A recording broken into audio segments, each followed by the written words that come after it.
Being a great landlord isn't just about owning properties. It's about creating a positive living experience for your tenant while building a thriving rental business. My name is Anthony Johnson. I'm a real estate agent in Miami, and I'm also the creator of Audio.com. In this video, we're going to go through 6 habits of a great landlord. Now, if you find this content valuable, please like, subscribe, and comment. I would definitely appreciate it. Now, let's get into the video. I'm going to go through each of these habits, and then we're going to go through some actionable items at the end. So let's get into it. For the first habit of a great landlord, we're going to talk about the tenant screening process. A great landlord is going to run a thorough tenant screening. This involves landlords doing their due diligence on prospective tenants. By verifying income, checking references, and running a background and credit check, landlords can help minimize the risk of bringing on a tenant that stops paying rent or damages the property. By doing these things, the landlord can determine if the tenant's going to be a good fit for them and their property.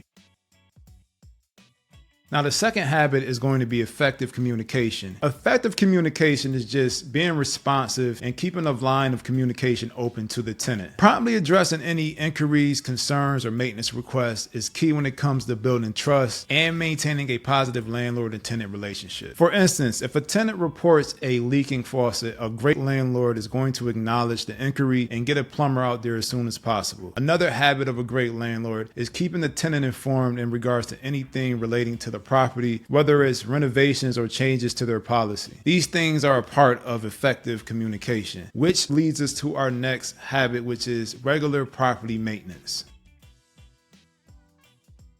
In my opinion, regular property maintenance is what really sets individual property owners apart. When a tenant rents from a rental community, they typically have maintenance and management on site. This isn't the case when it comes to renting from an individual landlord. So when landlords are really on point when it comes to property maintenance, it really sets them apart. A good landlord is going to ensure that maintenance requests are taken care of, but a great landlord is going to proactively address any repairs, meaning that they're going to be doing regular inspections to ensure that the property is in good condition. By staying on top of maintenance, great landlords provide a safe and comfortable living environment for their tenant while protecting the long-term value of the property. For example, a landlord might establish a maintenance schedule where they inspect the property and ensure that everything's working fine, and they address any minor issues. By addressing minor things, the landlord avoids major issues in the long run.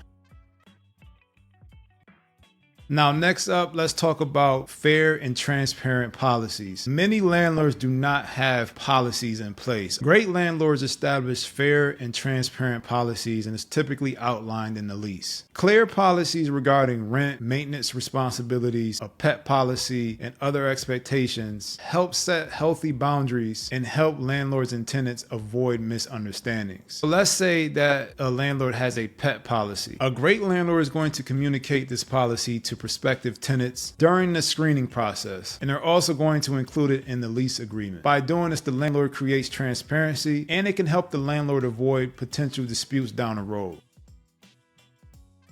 The fifth habit of a great landlord is financial responsibility. Financial responsibility is an essential habit when it comes to renting properties. A great landlord is going to pay bills on time, keep records of income and expenses, budget for any property improvements or condo association special assessments, and set money aside for any unexpected costs or vacancies. Staying on top of finances help great landlords run a profitable rental business. For example, a great landlord is going to utilize a Excel spreadsheet when it comes to keeping track of income and expenses. And expenses can include repairs, property taxes, insurance, or condo association fees. They also may utilize a property management software platform, which can help landlords streamline keeping track of their finances online.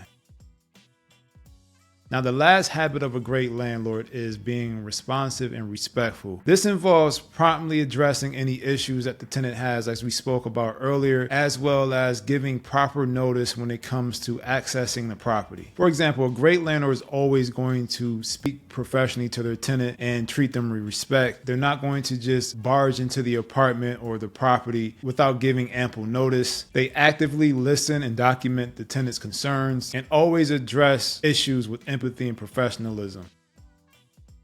Now, we went through the 6 habits of a great landlord. Now we're going to go through some actionable items for each of those habits. So let's go back to tenant screening. You want to make sure that you have a process when it comes to how you screen tenants, whether it's a platform that you use, a specific rental application that you use, or what you're going to be looking for when you're looking at applications. And you also want to establish criteria when it comes to potential tenants. So that pretty much means establishing a minimum credit score or income threshold. A good rule of thumb when it comes to income is to require at least 3 times the rent as income. Now, when it comes to effective communication, you want to make sure that you have a clear line of communication for your tenants. This can mean having an established phone number or email just for your rental business. You can also utilize property management tools. There's a bunch out there for you to look at. And also utilizing templates for things like lease renewals and maintenance updates can help you streamline the process. There's going to be a link in the description where you can access some templates that I've created for my clients. Now, when it comes to property maintenance, again, you can use some online tools when it comes to allowing your tenants to report those maintenance issues, or they can simply email or text you. You also want to establish response time expectations. So in the beginning of the lease, you want to give the tenant a welcome letter, letting them know what to expect when it comes to your response times. For example, let them know that it's going to take you 24 to 48 hours to respond to non-emergency requests. Creating a maintenance schedule can definitely help you stay on top of any maintenance issues. You also want to maintain a network of handymen, cleaning people, and contractors when it comes to repairs and renovations. And you always want to encourage your tenants to report any maintenance issues promptly. I think landlords should take control of maintaining their AC units. Relying on a tenant to regularly change out filters is not the best idea. They may forget, and you don't want to have a tenant that keeps forgetting to change out the filters and it causes issues to your AC unit. When it comes to fair and transparent policies, make sure that you are actually documenting a policy. You want to make sure that you're staying on top of new laws. Providing a move-in packet also helps, which includes information in regards to how to pay rent, how to make maintenance requests, so on and so forth. And during the leasing term, you want to make sure that you're regularly communicating with the tenant when it comes to any policy changes. Now, another reason why you want to sign up for my newsletter, especially if you're in Miami, is that I'm creating a landlord policy via Notion. I also create content and I send out emails when it comes to any updates to laws or any changes in regards to Miami-Dade. Now, for finances, utilize some type of platform to track your income and expenses, and make sure that you create a budget and an emergency fund for your properties. And lastly, when it comes to being responsive and respectful, establish protocol when it comes to dealing with maintenance requests or any issues that tenants may have. Clearly communicate and provide ample notice when it comes to accessing the property. Make sure you communicate clearly when it comes to accessing the property. This is one of those things that you should establish from the start, especially if you're thinking about possibly selling your property. You want to make sure you let your tenant know from the beginning of the lease that you may be selling and that you're going to need them to cooperate with allowing access to the property for showings. Your tenant is your client, they're your customer. Always be respectful and professional when you're talking to your tenants, and address issues with empathy and professionalism. I hope that you found this valuable. Make sure you like, subscribe, share comments. I will really appreciate it, and I'll see you in the next video.